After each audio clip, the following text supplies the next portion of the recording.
কবর হচ্ছে পরকালের প্রথম স্তর, প্রথম বিপদ। ভাই না জামিন হোক ফাবাদ হাইসরমিন হোক, মানুষ যদি কবরে বেঁচে যায় তাহলে এরপরে যত স্তর আছে সব সহজ হয়ে যাবে। অইলাম এনজমিন হোক ফাবাদ হাসাদমিন হোক, মানুষ যদি কবরে বাঁচতে না পারে তাহলে এরপরে যত স্তর আছে সব আরো কঠিন ও জটিল হয়ে যাবে। কবর যত কঠিন, কিয়ামত তার চেয়ে অনেক বেশি কঠিন। কিয়ামত যত কঠিন, জাহান্নাম তার চেয়ে অনেক অনেক অনেক বেশি কঠিন। কি দিয়ে বুঝায় আপনাকে আমি কবর কত কঠিন? রাসূল সাল্লাল্লাহু আলাইহি ওয়াসাল্লাম বলেন, যখন তাকে কবরে জিজ্ঞাসা করা হবে দ্বীন সম্পর্কে, মুহাম্মদ সাল্লাল্লাহু আলাইহি সাল্লাম সম্পর্কে, ইসলাম সম্পর্কে, সে যদি উত্তর দিতে না পারে, ইয়াজরিবু জারবাতান, এত জোরে তাকে ফেরেশতা মারবেন, ইয়াসিহু সাইহাতান, সে বাপরে মারে করে চিৎকার করবে, ইয়াসমু মা বাইনাল মাশরিক ওয়াল মাগরিব ইল্লা সাকালাইন, সারা পৃথিবীর জীবজন্তু, কীটপতঙ্গ, পদার্থ, জড় পদার্থ সব কিছু তার চিৎকার শুনতে পাবে, মানুষ আর জিন শুনতে পাবে না। এখান থেকে 50,000 কোটি কিলোমিটার দূরে যে বস্তু আছে সেও শুনতে পাচ্ছে এই কবরের চিৎকার। সে কত জোরে চিৎকার করছে আপনাকে আমি বুঝাতে অক্ষম।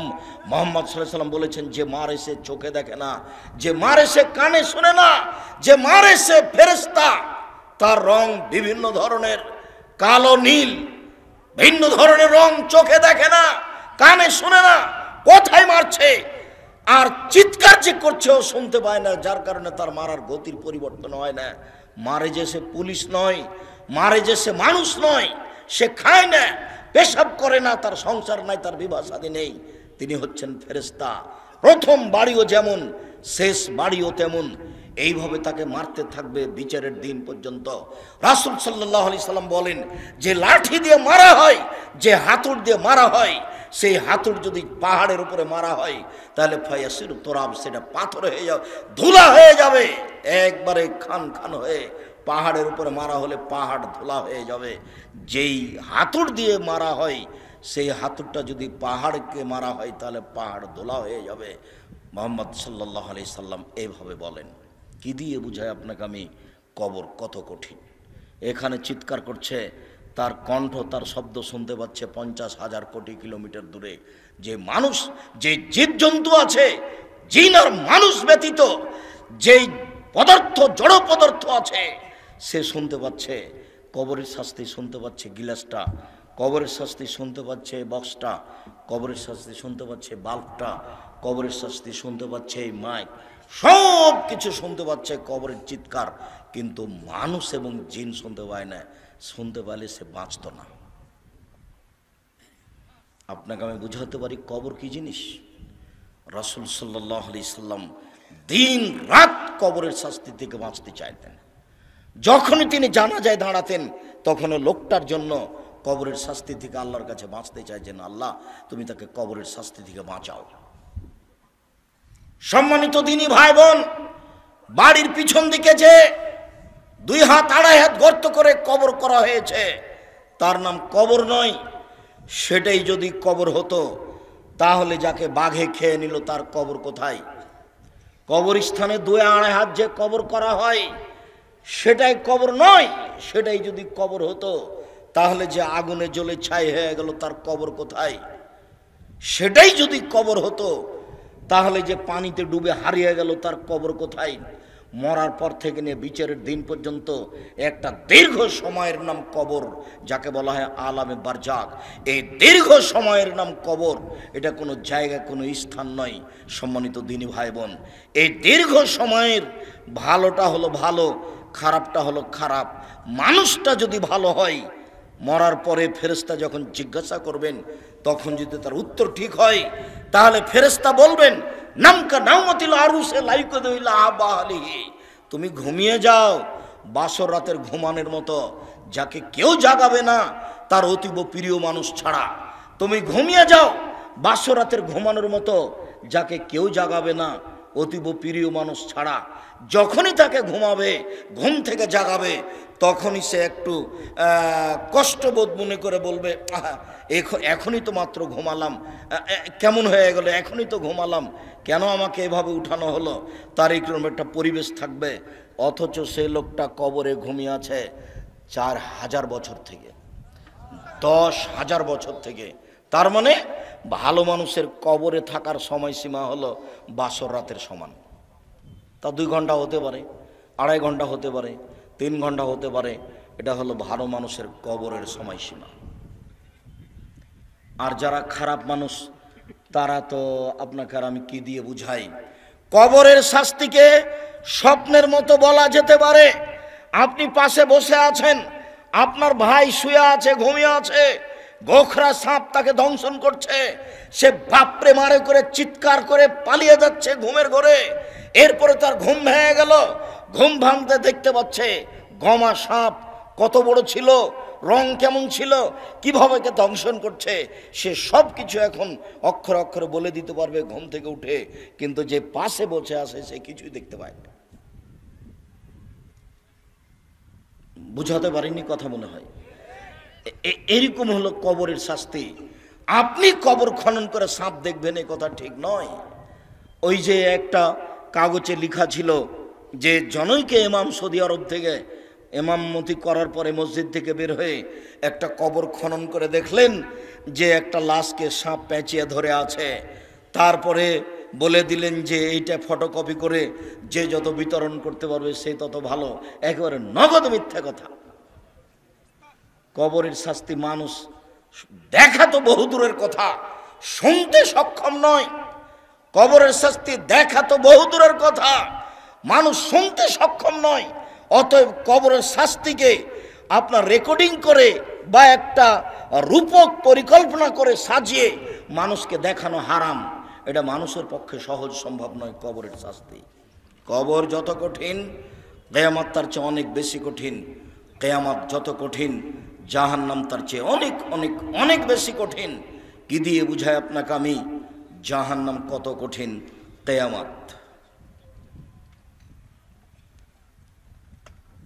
লাকে ইব্রাহিম আবাহু আজার, বিচারের মাঠে ইব্রাহিম আলাইহিস সালাম তার পিতা আজরের সাথে সাক্ষাৎ করবেন। আজরের সাথে সাক্ষাৎ করে বলবেন, আলাম আকুল্লাক লা তাসিনি, আব্বা আপনাকে আমি বলিনি যে আপনি আমার নাফরমানি করিয়েন না? কতবার বলেছিলাম আব্বা আপনি আমার নাফরমানি করিয়েন না, আপনি আমার কথা শোনেন, আপনি আমার কথা শোনেন। তখন তার পিতা আজর বিচারের মাঠে বলবে, আলিয়ামুল আসিকা, বেটা আজকে তোমার নাফরমানি করব না, যা বলবে সেটা আমি মানব। তখন ইব্রাহিম আলাইহিস সালাম বলবেন, প্রতিপালক আমার পিতা আজকে জাহান্নামে যাবে আর আমি জান্নাতে যাব, এর চেয়ে বড় অপমান কি হতে পারে? আইয়ু খিজি রাজদা মিন আবিলাবাদ, আজকে আমার পিতা জাহান্নামে যাবে আর আমি জান্নাতে যাব, এর চেয়ে বড় অপমান কি হতে পারে? আমি ইব্রাহিম এটাকে সবচেয়ে বড় অপমান মনে করছি।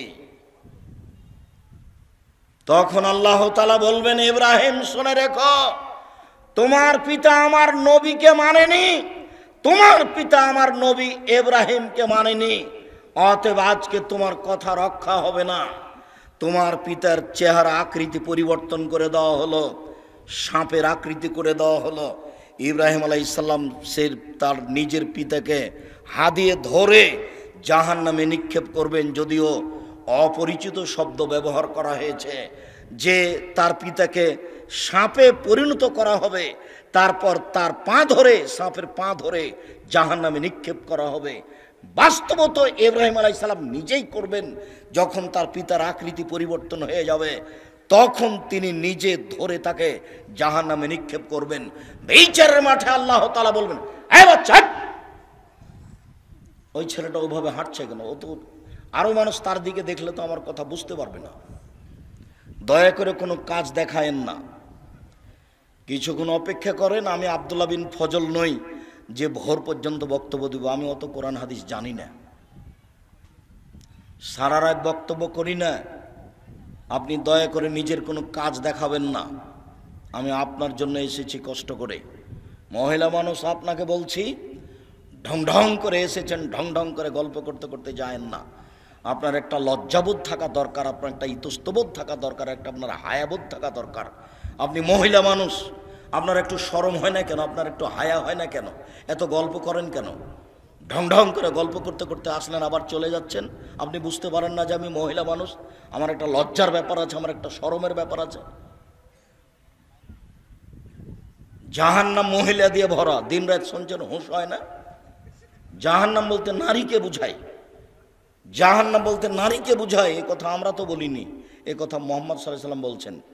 আল্লাহ রাসূল বলছেন, আমি জাহান্নামের দিকে তাকিয়ে দেখলাম অধিকাংশই নারী। আবু হুরায়রা রাদিয়াল্লাহু আনহু, এই ছেলে, তুমি এভাবে সাড়া দিবা না, কোথায় চুপচাপ বসে থাকো, তুমি লজ্জাবোধ করো। তোমার মাই তো এখানে বসে আছে ছোট ব্লাউজ পরে, তোমার শরম হয় না? তোমার ইতস্তবোধ হয় না? তুমি বলে দিও তোমার মা যেন এরকম ছোট ব্লাউজ পরে আর দিন না কাটায়, সময় না কাটায়। তোমারও তো ইতস্তবোধ হওয়া দরকার। তোমার বাপ এখন দাড়ি চেঁচা এখানে বসে আছে, ঢং দেখাচ্ছ, ধর্মকে পাগল পেয়েছো বাপ বেটা। নিজেকে মুসলমান মনে করো, দিন ধর্ম মেনে চলার চেষ্টা করো। সময় শেষ হওয়ার কোনো পথঘাট মানুষের কাছে নেই। অতএব লজ্জাবোধের দাবি রাখি। কথার মধ্যে উপস্থিত বৈঠকের মুসলিম বোন, আপনাকে নিয়ে দুটা কথা বলছি, শোনেন। আবু হুরায়রা রাদিয়াল্লাহু তাআলা আনহু বলেন, রাসূল সাল্লাল্লাহু আলাইহি সাল্লাম বলেছেন, সিনফান মিন আহলিন নার লাম আরাহুমা, দুই শ্রেণীর মানুষ জাহান্নামে যাবে, আমি তাদের দেখিনি। দুই শ্রেণীর মানুষ জাহান্নামে যাবে, আমি তাদের দেখিনি। কওমুন মাহুম সায়াতুন, এক শ্রেণীর মানুষ, তাদের হাতে থাকবে লাঠি, কাদনাবিল বাকার, গাভীর লেজের মতো, একদিক মোটা একদিক চিকন, তাদের হাতে লাঠি থাকবে। ইয়াদরুবু বিহান নাস, তা দিয়ে তারা মানুষকে মারবে। প্রশাসনের হাতে এরকম লাঠি থাকে, যারা কলেজ বিশ্ববিদ্যালয়ে পড়ে ধর্মের শিক্ষার নামে ঢং করে বেড়ায়, তাদের হাতে এরকম লাঠি থাকে। যারা দলীয় দাপট দেখায়, দাঙ্গাবাজি করে, ক্ষমতা দেখায়, জোর করে জমি দখল করে, জোর করে এলাকা দখল করে, মানুষের মান সম্মানের হানি করে, মানুষকে জোর করে অপমান করে জেল হাজতে দেয়, এদের হাতে এরকম লাঠি থাকে। এরা যেন মনে করে জাহান্নাম আমার জন্য অপেক্ষা করছে। জুলুম করে, দাঙ্গাবাজি করে, ক্ষমতা দেখিয়ে, দাপট দেখিয়ে বেশি দিন টিকা যায় না। ফেরাউন ডুবে গেছে, অতএব আপনার জন্য জাহান্নাম অপেক্ষা করছে, আপনি থামুন। আপনাকে আমি অনুরোধ করেছি, ক্ষমতা দেখিয়ে, দাঙ্গাবাজি দেখিয়ে, জুলুমবাজি করে, মানুষের প্রতি অন্যায় অবিচার করে, ক্ষমতা দেখিয়ে, মানুষকে জেল হাজতে দিয়ে, মানুষকে অপমান করে এক মিনিট বাঁচার চেষ্টা করিয়েন না। নরম হয়ে থাকেন, খুব নরম হয়ে থাকেন, মাটির মানুষ, মাটির মতো হয়ে থাকেন, ফলাফল ভালো হবে। সময় অল্প, কালকে ছিল 40 বছর, আজকে দেখছেন 60, কালকে ছিল 60 বছর, আজকে দেখলেন 80। তার মানে বেশি সময় নেই, অল্প সময়।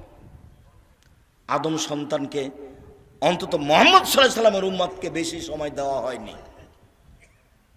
অল্প সময় বাঁচতে এসে মানুষের ক্ষতি করে বাঁচার চেষ্টা করিয়েন না, মানুষকে অপমান করে বাঁচার চেষ্টা করিয়েন না, এর ফলাফল ভালো নয়। রাসূল সাল্লাল্লাহু আলাইহি সাল্লাম বলছেন, কেউ যদি কারো মান সম্মানের হানি করে, তাহলে সেই দিন আসার আগে যেন হাত ধরে সমাধা করে নেয়, যেদিন কোনো টাকা পয়সা থাকবে না। যেহেতু বিচারের মাঠে হাত ধরে ক্ষমাও হবে না, যেহেতু বিচারের মাঠে টাকা পয়সা দিয়ে বাঁচাও যাবে না, সেই দিন তখন নেকি দিয়ে বাঁচতে হবে। আমি একটা লোককে অপমান করেছিলাম, আমি এখন বাঁচবো কি দিয়ে? আমার নেকি দিয়ে। আমার নেকি দিতে দিতে যখন শেষ হয়ে যাবে, তখন আমি যাব জাহান্নামে, ও যাবে জান্নাতে। এটা হলো বিচারের মাঠে বিচারের পদ্ধতি। ওখানে টাকা পয়সা দিয়ে বিচার হবে না, ওখানে ক্ষমতা দিয়ে বিচার হবে না, ওখানে বিচার হবে নগদ নেকি দিয়ে। জালেমকে তার নেকি বুঝিয়ে দিয়ে তাকে জাহান্নামে যেতে হবে, এটাই হলো বিচার। যার কারণে দাঙ্গাবাজি করে কিছু করার চেষ্টা করিয়েন না।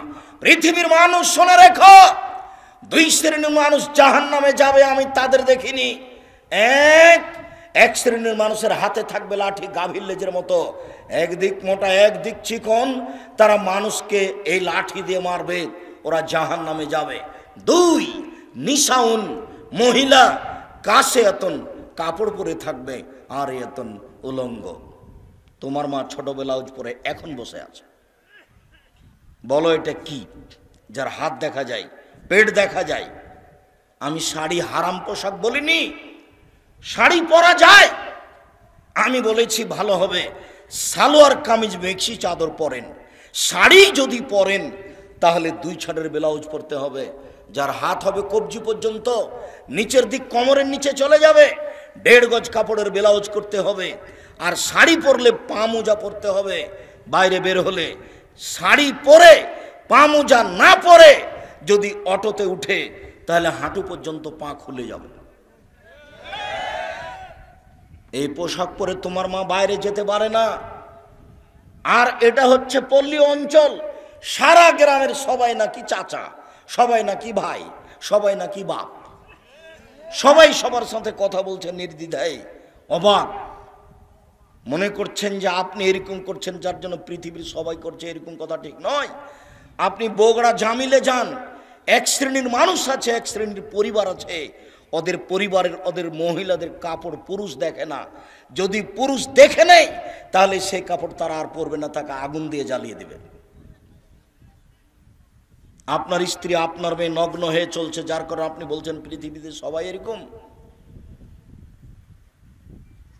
ওদের সব সময়ের পোশাক পুরুষ দেখে না, ওরা বাড়ির বাইরে বের হলে শুধু বোরকা দেখতে পাবে, অন্য কিছু নয়। অথচ তারা বেঁচে আছে, আজও পৃথিবীতে বেঁচে আছে, তাদের দিন চলে। সম্মানিত দিনী বোন শুনুন, আপনাকেই বলছি, আপনার রাস্তাতে হাঁটা দেখলে লজ্জা হয়, আপনার চলাফেরা দেখলে খারাপ লাগে, লজ্জা হয়, মনে হয় যেন আপনার স্বামী নেই, মনে হয় যেন আপনার বাপ নেই, আপনি যেন পিতাহীন মানুষ, আপনি যেন স্বামীহীন মানুষ। স্বামী থাকলে আপনার এরকম অবস্থা কেন? আত্মমর্যাদা থাকবে স্বামী থাকলে। আপনার একটা আত্মমর্যাদা আছে, স্বামীর একটা আত্মমর্যাদা আছে। স্বামীর আত্মমর্যাদা খেয়াল করলে তো আপনি এমনটা করতে পারেন না। স্বামীর একটা আত্মমর্যাদা খেয়াল করা দরকার। আসমা রাদিয়াল্লাহু তাআলা আনহা বলেন, আবু বকর সিদ্দিকের মেয়ে আসমা রাদিয়াল্লাহু তাআলা আনহা বলেন যে আমি মাঠে থেকে খেজুরের আটি বোঝা মাথায় করে নিয়ে আসছিলাম। রাস্তায় রাসূল সাল্লাল্লাহু আলাইহি ওয়াসাল্লামের সাথে দেখা হয়ে গেল। আল্লাহ রাসূল আমাকে বললেন, আসমা তুমি উটের উপরে চলে আসো, উটের উপরে উঠো। তখন আমি লজ্জা করলাম, আমার স্বামী জুবাইরের আত্মমর্যাদাকে আমি খেয়াল করলাম। না না না না না, আমি যদি রাসূলের উটের পিছনে উঠি তাহলে জুবাইর এটা খারাপ মনে করবে। জুবাইরের একটা আত্মমর্যাদা আছে, তার একটা দাম আছে। আমি এই হিসাব করে আর রাসূলের উটের পিছন দিকে উঠলাম না। আমি বাড়িতে এসে বললাম, জুবাইর শোনেন, আমার স্বামীকে বললাম এই ঘটনা, আপনার আত্মমর্যাদাকে হিসাব করে মহিলা মানুষ মাঠে থেকে বোঝা মাথায় করে নিয়ে চলে আসো, এটা আমাকে খারাপ লাগে। হাদিস বুখারী মুসলিম, তার নাম আত্মমর্যাদা। এই ছেলে, তোমার বাপের একটা আত্মমর্যাদা থাকলে তোমার মা এভাবে বসে থাকতে পারে? তোমার বাপ একটা কাপুরুষ, তোমার বাপ একটা কাপুরুষ, তোমার বাপ একটা কাপুরুষ। মনে কিছু নিও না, তোমার বাপের ব্যক্তিত্ব থাকলে, তোমার বাপের মর্যাদা থাকলে, তোমার বাপের আত্মমর্যাদা থাকলে তোমার মা এভাবে চলতে পারতো না। এটা অসম্ভব হতে পারে না। তোমার বাপ নিজেকে পশু প্রাণীর মতো মনে করে, বুঝেও বুঝে না, ওরা অন্তর আছে বুঝে না, দেখেও দেখে না, ওরা চক্ষু আছে দেখে না, শোনেও শোনে না, ওরা কান আছে শোনে না। উলাইকা কাল আনাম, তারা পশু প্রাণীর মতো, তারা গরু ছাগলের মতো, তারা কুকুর সিরগালের মতো, বালহুমাদাল, বরং তার চেয়ে খারাপ। তোমার পিতা পশু প্রাণীর মতো নিজেকে মনে করে। ব্যক্তিত্ব থাকলে এইভাবে স্ত্রী ঘুরতে পারে?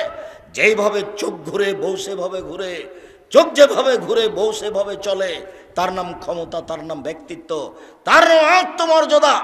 রাসূল সাল্লাল্লাহু আলাইহি সাল্লাম বলেন, নিসাউন, মহিলা, কাছে এতুন কাপড় পরে থাকে, আর এতুন উলঙ্গ। তোমার মার পোশাককে আল্লাহ নবী উলঙ্গ বলেছেন, আর তোমার বোনের পোশাককে আল্লাহ রাসূল উলঙ্গ বলেছেন। এই ছেলে, এই হাদিসের বিকল্প কি তরজমা হতে পারে তুমি বিবেচনা করো। আমি এ কথা বলিনি, এ কথা মুহাম্মদ সাল্লাল্লাহু আলাইহি সাল্লাম বলেছেন। নিজেকে পশু প্রাণী মনে করো না, নিজেকে গরু ছাগল মনে করো না, নিজেকে মানুষ মনে করিও। পশু প্রাণীর বিচার হবে না, গরু ছাগলের বিচার হবে না, কুকুর শ্রীগালের বিচার হবে না, বিচার মানুষের হবে, বিচার জিনের হবে। এরাই বুঝে, এদের বোধ শক্তি আছে, এদের বোধোদয় আছে, এদের বোধগম্য আছে, এদের হিতাহিত জ্ঞান আছে। এরাই ভালো হতে পারে। যেহেতু ভালো হচ্ছে না, কাজে এরা পশু প্রাণীর মতো, এরা গরু ছাগলের মতো, এরা কুকুর শ্রীগালের মতো। তবে আল্লাহ তাদেরকে কুকুর শ্রীগাল বলেননি। পরিবর্তন হতে পারে। আজকেই পরিবর্তন হতে হবে তোমাকে, আজকেই পরিবর্তন হতে হবে তোমার মাকে, আজকেই পরিবর্তন হতে হবে তোমার বোনকে। সিদ্ধান্ত পরিবর্তন করুন আপনি আমার দিনী বোন। রাসূল সাল্লাল্লাহু আলাইহি সাল্লাম বলেন, মাইলাতুন, এরা পুরুষকে নিজের দিকে আকৃষ্ট করে। মমিলাতুন, তারা পুরুষকে নিজের দিকে আকৃষ্ট করে। মাইলাতুন, এরা নিজেরা আকৃষ্ট হয় পুরুষের দিকে। এরা বাড়িতে যখন থাকে তখন ভালোই থাকে, যখন বাড়ি থেকে বের হয় রাস্তায় চলে তখন কেন জানি কেমন কেমন করে, আনছান আনছান করে। একবার ডান দিকে যায়, একবার বাম দিকে যায়, একবার হাত নাড়ে, একবার চুল নাড়ে, কেন জানি কেমন কেমন করে। তার মানে এরা পুরুষের দিকে আকৃষ্ট হয়েছে। লায়াত খোলা জান্না, এরা জান্নাতে যাবে না, জান্নাতে তো যাবে না, যাবেই না। ওয়ালা ইয়াজিদনা রিহাহা, এরা জান্নাতের গন্ধ পাবে না। ফাইনা রিহাহা লা তুজাদু মিন মাসরিয়াতি কাদা ওয়া কাদা, যে জান্নাতের গন্ধ 1 বছরের দূরত্ব পথ থেকে পাওয়া যায়, এটা জান্নাত। এখানে একটা দ্রুতগামী ঘোড়া দৌড়াতে আরম্ভ করে 1 বছর দৌড়াই, এই যত পথ যাবে ওই পথের মাথায় কেউ যদি দাঁড়ায় তাহলে জান্নাতের গন্ধ পাবে। এই মহিলারা জান্নাতের গন্ধ পাবে না। সম্মানিত দিনী বোন, আপনাকে আমরা আর একটা কথা বলে আমাদের আলোচনার দিকে আগিয়ে যাচ্ছি। রাসূল সাল্লাল্লাহু আলাইহি সাল্লাম বলেন, 3 শ্রেণীর মানুষ জান্নাতে যাবে না। সালাসাতুন লা তাদখুলুল জান্নাতা আবাদা, 3 শ্রেণীর মানুষ কখনো তারা জান্নাতে যাবে না। 1, মধুমেনুল খামর, যারা নিয়মিত বিড়ি তামাক জর্দা সিগারেট গুল নেশাদার দ্রব্য খায় পান করে, তারা জান্নাতে যাবে না। এমন ভাবে আজ থেকে আপনি বিড়ি সিগারেট ছেড়ে দিবেন, দোকানদার যেন একেবারে যা কিনেছিল সেটা যেন মালিককে ফেরত দিয়ে আসে বা ফেলে দেয়, আগুন দিয়ে জ্বালিয়ে দেয়। আর তুমি যদি আবার এখান থেকে উঠে গিয়ে আবার সিগারেট লাগাও, তখন তুমি মনে করি কি ব্যাপার, আমি কি পশু নাকি? বুঝেও তো বুঝলাম না, আমি তো বুঝলাম, তারপরে আবার আমি ভালো হতে পারলাম না কেন? তাহলে কি আজ আমি পশুর মতো হয়ে গেছি? ফকির ভিক্ষা চাইলে বলেন মাফ করো, আর ওই টাকা দিয়ে বিড়ি সিগারেট কিনে দিন রাত খান, শরম হয় না কেন? রাসূল সাল্লাল্লাহু আলাইহি সাল্লামকে জিজ্ঞাসা করা হয়েছিল, আল্লাহর নবী, আইউল আমাল আফজাল, পৃথিবীতে কর্ম হিসাবে সবচেয়ে উত্তম কোনটা? মানুষ যে সব কাজ করে তার সবচেয়ে ভালো কাজ কোনটা? তখন আল্লাহ রাসূল উত্তরে বললেন, তুতেমু তাম ওয়া তাকরাউ সালাম আলামান আরাফতা ওয়া মান লাম তারিফ, তুমি দুস্থ গরিব ফকির মিসকিনকে খেতে দেবা, এটাই তোমার জীবনে সবচেয়ে ভালো কাজ। 2, যাকে চিনো তাকেও সালাম দিবা, যাকে চিনো না তাকেও সালাম দিবা। দেখে সালাম দিতে হবে এই কথা নয়, মৌলানা সাহেবকে সালাম দিতে হবে এই কথা নয়, যাকে চিনেন তাকেও সালাম দিবেন, যাকে চিনবেন না তাকেও সালাম দিবেন। মিশরে কয়েকদিন ছিলাম, তো একটা জিনিস দেখেছিলাম, মিশরের মাটিতে সবাই কোরআন মাজিদ পড়তে পারে, ভ্যান চালক, রিক্সা চালক, অফিসার, মন্ত্রী, এমপি সবাই কোরআন মাজিদ পড়তে পারে, সবাই সবাকে সালাম দেয়। মন্ত্রী ও রিক্সাওয়ালাকে সালাম দিচ্ছে, সবাই সবাকে সালাম দেয়। যদি একটা খারাপ বৈশিষ্ট্য আছে, প্রায় সবাই দাড়ি চাঁচে, তবে সবাই সবাকে সালাম দেয়। চিনে সালাম দিবেন না। আর 10 জায়গাতে সালাম দেওয়া নিষেধ, এই কথাটাও মিথ্যা। তার মধ্যে এক জায়গা হচ্ছে যখন খাচ্ছে তখন সালাম দিতে হবে না, এই কথাটা মিথ্যা। আপনারা খাচ্ছেন এই জন্য সালাম দিচ্ছি না, মনে কিছু নিয়েন না। এতগুলি বাক্য চললো আর আসসালামু আলাইকুম চলবে না? কেমন ধর্ম? বলছে আব্দুর রাজ্জাক সাহেব আপনি তো খাচ্ছেন সেজন্য সালাম দিলাম না। তো এগুলো তো চলছে কথা, তো সালামটাই চলে না। ফেকার বইয়ে লেখা আছে 14 জায়গাতে সালাম দেওয়া নিষেধ, তার মধ্যে এটাও আছে।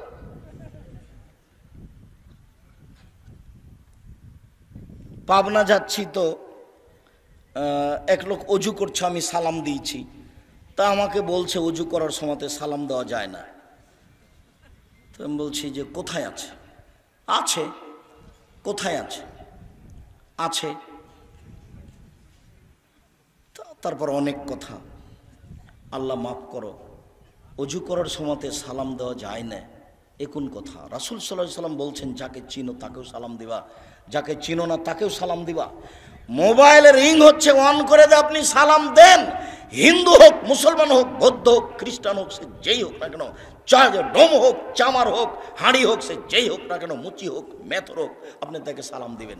যদি আপনি নাম্বারে চিনতে পারেন যে হিন্দু, তাহলে আপনি সালাম দিবেন না, তাহলে আপনি বলবেন জি ধন্যবাদ, কি বলছিলেন।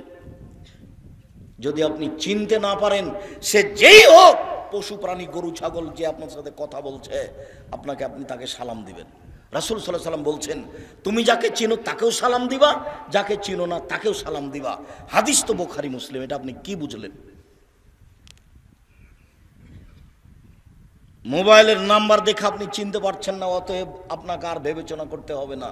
আর আপনাকে তো বলেছি আপনি হ্যালো বলিয়েন না, হ্যালো কুকুরকে বলে। হ্যালো কাকে বলে ডাকে? কুকুরকে বলে ডাকে। কই আমি তো আপনাকে কোনোদিন বলিনি হ্যালো, আমি তো আসসালামু আলাইকুম বলি। সবাই যে বলছে, মাওলানা সাহেবও বলছে, তো মাওলানা সাহেব বলছে, তো আমি কি করব? আমি বলিনি কোনোদিন, আমি হ্যালো শব্দ ব্যবহার করি না। হ্যালো বলে কুকুরকে ডাকে।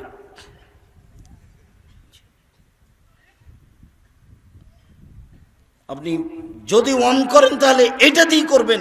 বলছিলাম সম্মানিত দিনী ভাই বোন, সবচেয়ে উত্তম ভালো কাজ রাসূল সাল্লাল্লাহু আলাইহি সাল্লাম বললেন ফকির মিসকিনকে খেতে দেওয়া। বিড়ি সিগারেট খেয়ে টাকাটা নষ্ট করলেন, আর ফকিরকে 10টা টাকা দেওয়ার জন্য আপনি ভারী মনে করলেন, বললেন যে মাফ করো, তা করবেন কেন? আমি তো জানি না আপনি জামিয়া সালাফিয়াতে টাকা পয়সা পাঠান কিনা। যদি আমি বলেছি যে আপনার টাকা ছাড়াও জামিয়া সালাফিয়া গড়বে, কিন্তু আপনি তো নেয়ামতপুর থানার মানুষ, আপনি আমার কাছের মানুষ, আপনি আমার দিনী ভাই, আপনি আপনার দিনী বোন। আমি জানি না আপনার টাকা পয়সা জামিয়া সালাফিয়াতে খরচ হয় কিনা। মাসে 26 লক্ষ বেতন লাগে এখন। তা আপনার কয়টা টাকা আছে এখানে? আমি বলেছি আপনার টাকা না হলে জামিয়া সালাফে গড়বে ইনশাআল্লাহ। তবে আমি কথা বলেছি যে আপনার টাকা ছাড়া হয়ে যাক, এটা আমি চাইনি।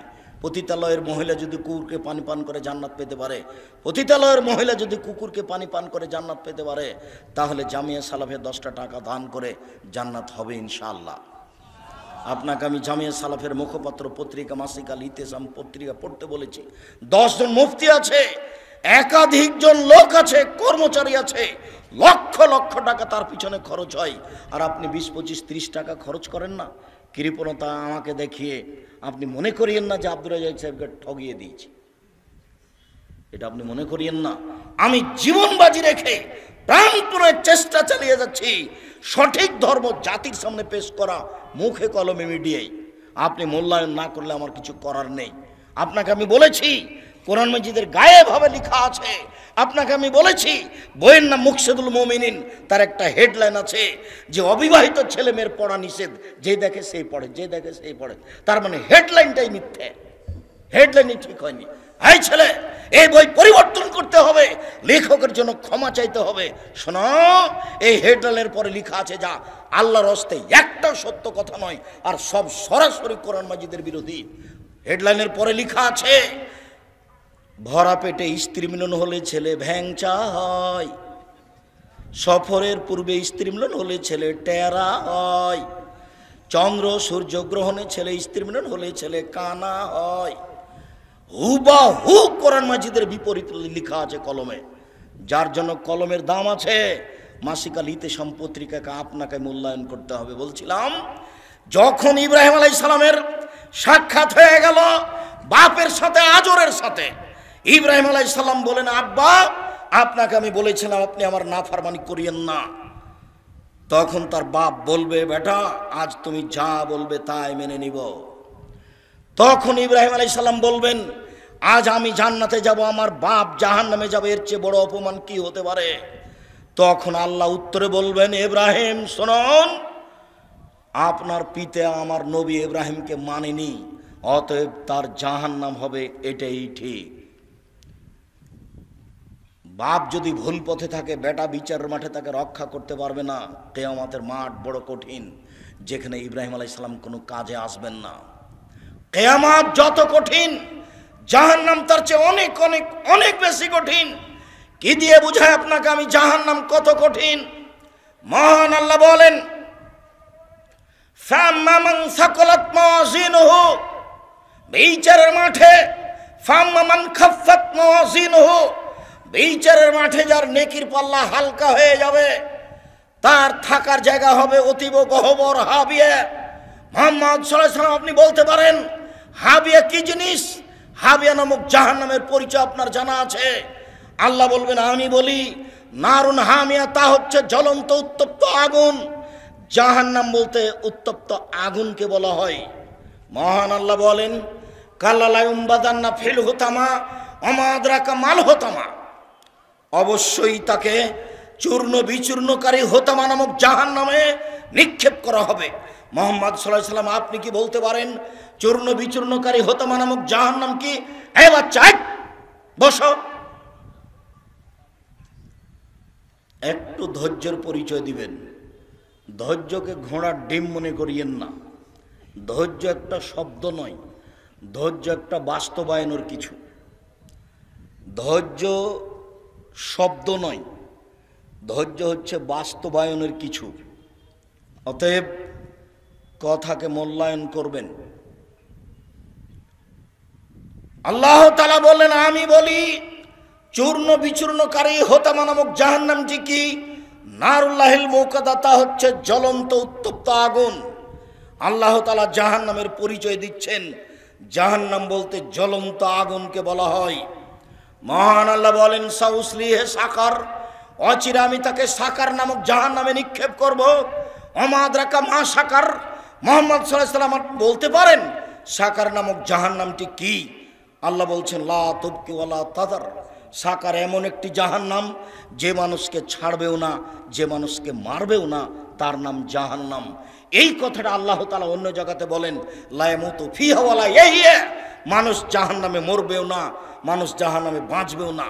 আল্লাহ তাআলা এই কথাটা অন্য জায়গাতে বলেন এইভাবে, ওয়ায়াতিহিল মাউতু মিন কুল্লি মাকানিন ওমা হবে মাইয়াত, জাহান্নামে মানুষকে মরণ চতুর্দিক থেকে ঘিরে ধরবে, কিন্তু মরবে না, তার নাম জাহান্নাম। কয়েকটা আয়াত দিয়ে আপনাকে আমি জাহান্নামের পরিচয় দিচ্ছিলাম। রাসূল সাল্লাল্লাহু আলাইহি সাল্লাম বলেন, পৃথিবীর মানুষ শুনে রেখো, ইন্না সাখরাতাল আযীমা, বিশাল একটা পাথর, 1 কোটি মণ ওজনের একটা পাথর যদি জাহান্নামের মুখে ছেড়ে দেওয়া হয়, তাহলে নিচে পৌঁছিতে সময় লাগবে 70 বছর। 1 কোটি মণ ওজনের একটা পাথর যদি 1 ঘন্টা নিচে যায় কত যেতে পারে? 1 দিন যদি নিচে যায় কত যেতে পারে? যদি 1 বছর নিচে যায় কত যেতে পারে? 70 বছর নিচে গেলে কত যাবে? আপনাকে আমি বোঝাতে অক্ষম জাহান্নাম কত গভীর। সম্মানিত দিনী ভাই বোন, জাহান্নামের নিচে থাকবে যারা মুনাফেক, তারা। হিন্দু জাহান্নামে যাবে, তবে সবচেয়ে নিচে থাকবে, এই কথা আল্লাহ বলেননি। যারা মুনাফেক, দোকানে বসে মানুষের বদনাম করে, এরাই হলো মুনাফেক। এর কথা ওকে লাগায়, এরাই হলো মুনাফেক। ঝগড়া করলে অশ্লীল কথা বলে, এরাই হলো মুনাফেক। মানুষের ক্ষতি করে, যে এরাই হলো মুনাফেক। আজান হয়ে গেছে তবু মসজিদের সামনে না গিয়ে, মসজিদে না গিয়ে দোকানে বসে গল্প করে, এরাই হলো মুনাফেক। মুনাফেক জাহান্নামের সবচেয়ে নিচে থাকবে, এই কথা আল্লাহ তাআলা বলেন। জাহান্নামের পরিচয় দিতে গিয়ে জাহান্নামীদের একটু পরিচয় দিই।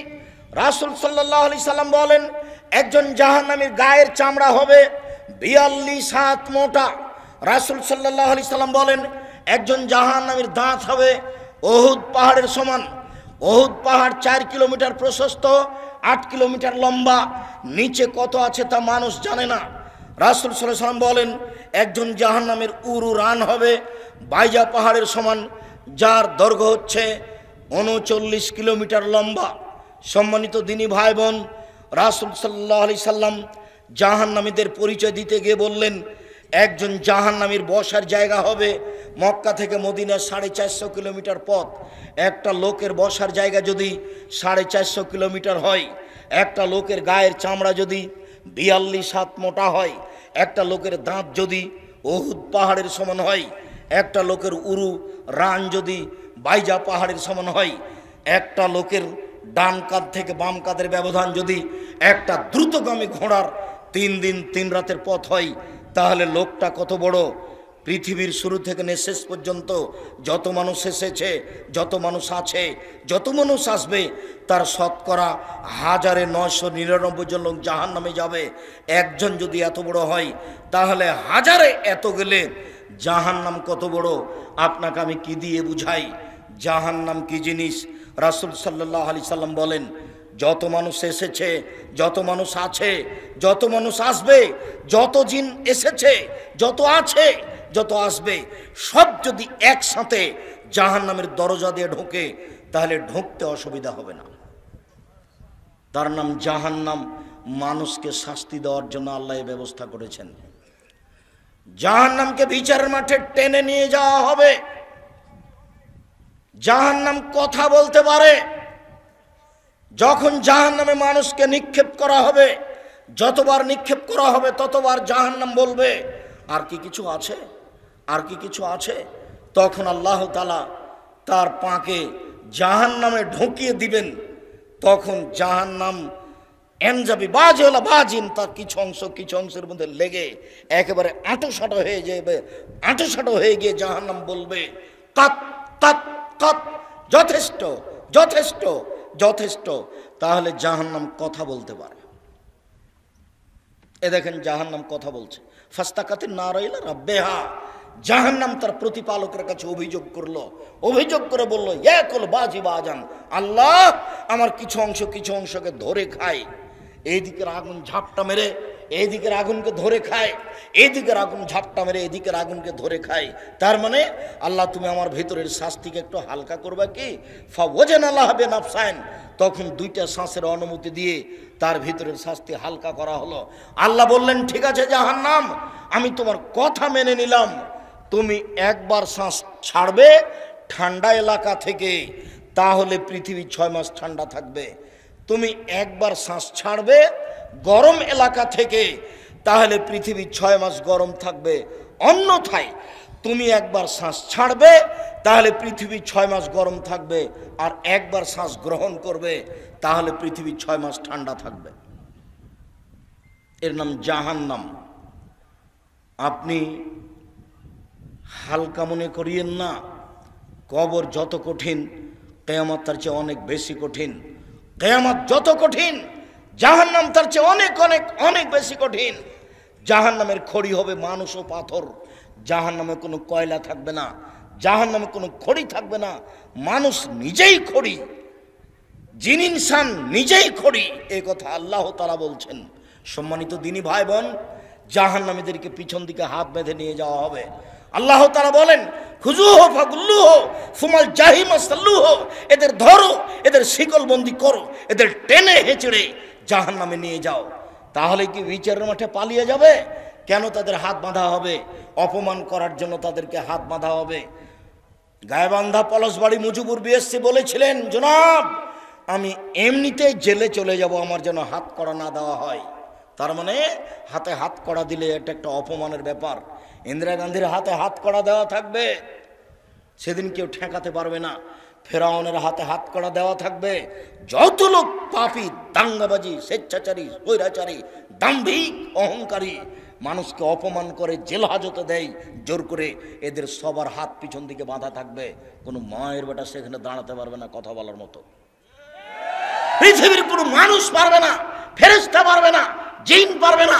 যখন বিচার শুরু হবে, তখন আল্লাহ তাআলা বলবেন, আল ইয়াউমা লা তামলিকু নাফসুন লিনাফসিন শাইআ ওয়াল আমরু ইয়াওমাইযিন লিল্লাহ। আজ কোনো মানুষের কোনো উপকার করতে পারবে না, একচ্ছত্র মালিকানা আল্লাহর হাতে থাকবে। সেই সময় আল্লাহ বলবেন, আইনাল জব্বার আইনাল মুতাকাব্বির, স্বৈরাচারী, স্বেচ্ছাচারী, অহংকারী, বদমেজের কোথায়? আনা মালিকুল আমলাক, আমি হচ্ছি রাজাধিরাজ। সেদিন মানুষ বুঝতে পারবে বিচার কাকে বলে। সেদিন আসার আগে আপনি প্রস্তুতি নেন। সম্মানিত দিনী ভাই বোন, মানুষের তো বিচার হবেই, পশু প্রাণীরও বিচার হবে। মানুষের তো বিচার হবেই, পশু প্রাণীরও বিচার হবে। পশু প্রাণীর বিচার কি?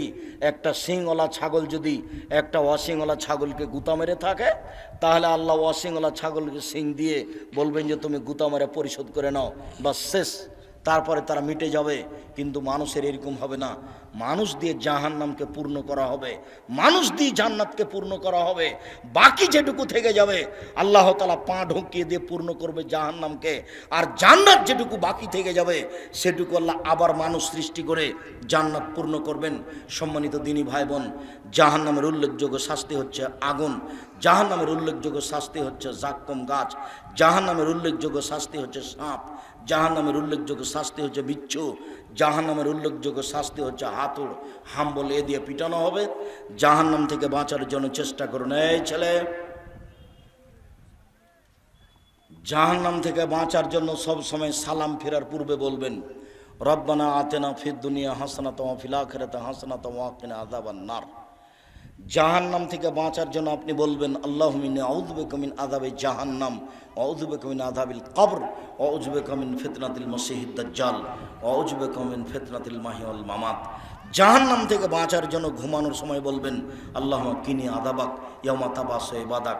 কবরের পাশে জাহান্নাম থেকে বাঁচার জন্য জানাজার দোয়াটি পড়বেন।